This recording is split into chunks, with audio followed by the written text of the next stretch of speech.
लेकिन जब समाज की बात आई, जब माननीय मंत्री जी टिकट लेके आए, तो उस कांग्रेस को ठोकर मारकर समाज के साथ मजबूती से खड़े रहे। काम होना न होना अलग बात है, लेकिन हम लोगों ने उनको देने में कोई कमी नहीं छोड़ी। क्या छोड़ी है क्या सिरोही वाले, बताइए मुझे, कमी छोड़ी क्या? बेटे बन के दौड़े कि नहीं दौड़े? सुबह जल्दी उठते थे ना, उनके बच्चे 10 बजे उठते थे और अबेद 7 बजे प्रचार करवा जाता रहा। गलत तो नहीं कह रहा हूं मैं? ये इसी धरती पर हमने बलिदान दिया है, उनके लिए बड़ी बड़ी ताकतों से भी हमने सारी चीजें ली है, लेकिन अब समय है उनको देने का। मैंने सुबह उनको फोन भी लगाया था, मैं को मंत्री जी ये यात्रा, क्योंकि मेरी ये जन्मभूमि है और पाली मेरी कर्म भूमि है, तो मैंने कहा वो यात्रा यहां तक पहुंच रही है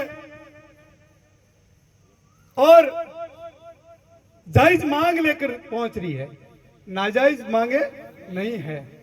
उनकी जो विधि सम्मत मांगे हैं वो मांगे आप माननीय मुख्यमंत्री जी तक उस मांगों को पहुंचाइए, उस प्रतिनिधि मंडल को बुलाकर उनकी जो जायज मांगे हैं, विधि सम्मत मांगे हैं, वो माननीय मुख्यमंत्री जी के टेबल पर आप अपनी तरफ से उस प्रतिनिधि मंडल की पैरवी करते हुए जाकर उनके टेबल पर रखिए। ये आपकी भी ड्यूटी बनती है। लेकिन उनसे बात नहीं हो पाई, उनके पीए से ही बात हुई और जो कहना था वो कह दिया, और बाकी जो कहना था वो वीडियो के मार्फत से कह दिया। साथियों, जब सिस्टम में बैठे लोग अपनी बात नहीं सुनते हैं, तब ये परिस्थितियां स्थितियां सड़कों पर आने की हो जाती है।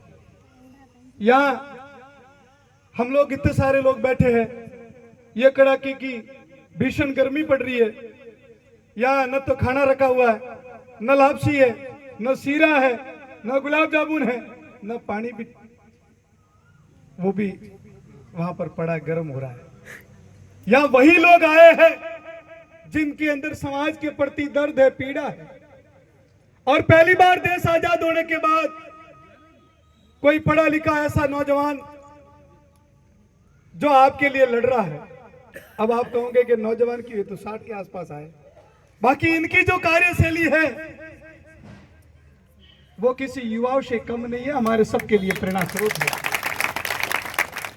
जब शुरू में यहां पहुंचे पधारे, रक्त के मार्फत से हम लोग जुड़े हुए थे इनसे, शिक्षा के क्षेत्र में काम हो रहा था। हमने कहा ऐसा पढ़ा लिखा इंसान जो शिक्षा के क्षेत्र में काम कर रहा है, निश्चित ऐसे लोगों की मदद करनी चाहिए। और धीरे धीरे कारवा बढ़ता गया और इस राजस्थान में एक लाइन चलने लगी, लाला तेरी नेक कमाई तूने सोई, लाला तेरी नेक कमाई। जब बालराई की घटना हुई तब पहले रबारी समाज की एक तस्वीर बनी हुई थी, ये तो बाबड़ा राई का है। मैंने कहा इस लोकतंत्र प्रजातंत्र में बापड़ा बनकर कोई जीवन नहीं जी सकता है।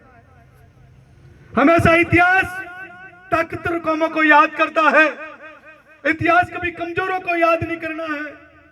मैं धन्यवाद देना चाहूंगा लाल जी को, जिन्होंने बालराई की धरती से बापड़ा टैग हटाकर एक ताकतवर कौम बनकर रबारी समाज को रिप्रेजेंट किया है।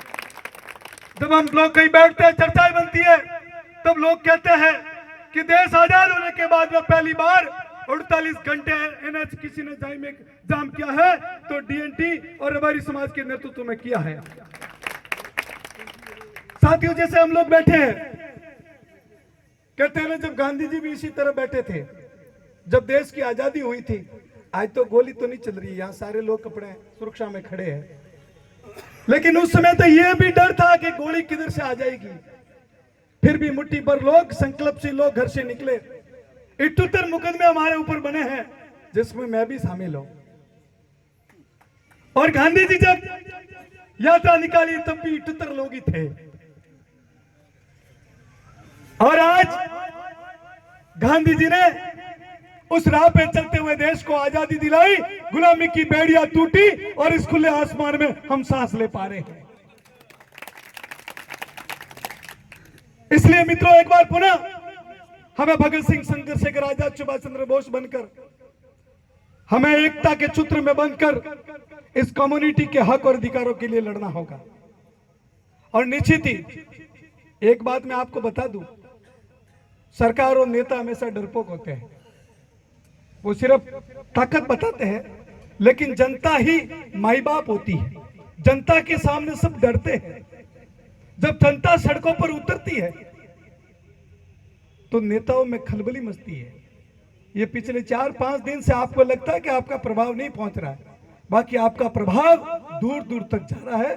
आपका पसीना, आपका समर्पण, आपका त्याग व्यर्थ नहीं जा रहा है, वो स्टेप बाय स्टेप सफलता की सीढ़ियों की तरफ आगे बढ़ रहा है। आप सब लोग यहां पधारे और पहली बार किसी ऐसे आंदोलन का नेतृत्व एक रबारी का बेटा कर रहा है। ये पहली बार ऐसा हुआ है। हमेशा हम लोग भीड़ के हिस्से में रहते थे, पीछे वाली सीट पे बैठते थे और हमारी नेतृत्व, हमारी लीडरशिप, हमारी वोट की कैलकुलेशन, हमारे तमाम गांव की पंचायती कोई और ही करता था। लेकिन पहली बार किसी वंचित पीड़ित परिवारों का कल्याणकारी सोच लेकर उन लोगों के उत्थान के लिए कोई काम करने के लिए निकला है। ऐसे लाल जी को हम वंदन करते हैं।